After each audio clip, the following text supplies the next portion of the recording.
അല്ലേ? അപ്പൊ നമുക്കിത് വൃത്തിയാക്കണം. എത്ര വൃത്തിയാക്കണം? എത്ര വട്ടം?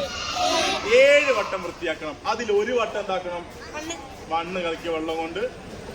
അത് നമുക്ക് മണ്ണ് കലക്കിയ വെള്ളം നമുക്ക് എപ്പോഴും ഉപയോഗിക്കാം.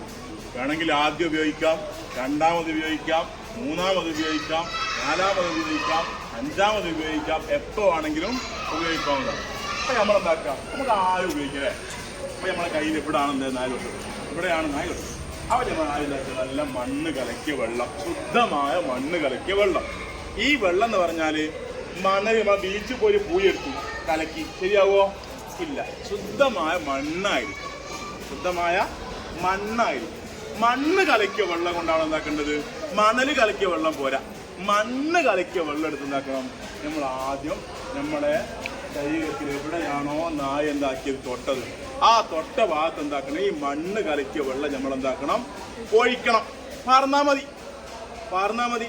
എവിടെയാണോ നായ അല്ലെങ്കിൽ പന്നി തൊട്ടത് ആ ഭാഗത്ത് എന്താക്കണം? ഈ മണ്ണ് കലക്കിയ വെള്ളം നമ്മൾ ആദ്യം എന്താക്കണം? ഒഴിച്ചു കൊടുക്കണം.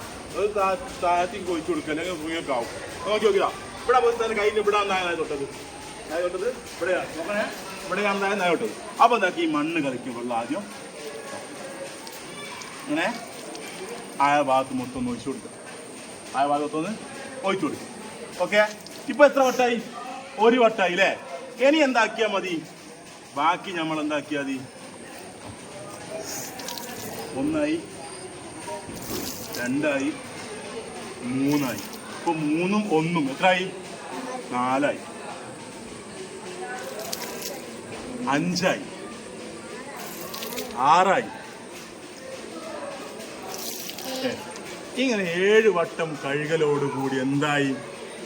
ആ നായയോ പന്നിയോ തൊട്ടത് ശുദ്ധിയായി കഴിഞ്ഞു. ഇപ്പൊ നമ്മള് മണ്ണ് കലക്കിയ വെള്ളം ആദ്യമല്ലേ ഒഴിച്ചത് അല്ലേ? ഇനി നമ്മളെന്താക്കി? ഫസ്റ്റ് നമ്മളെന്താക്കി? 1, 2, 3, 4, 5, 6ാമത് നമ്മളെന്താക്കി? മണ്ണ് കലക്കിയ വെള്ളം ഒഴിച്ചു.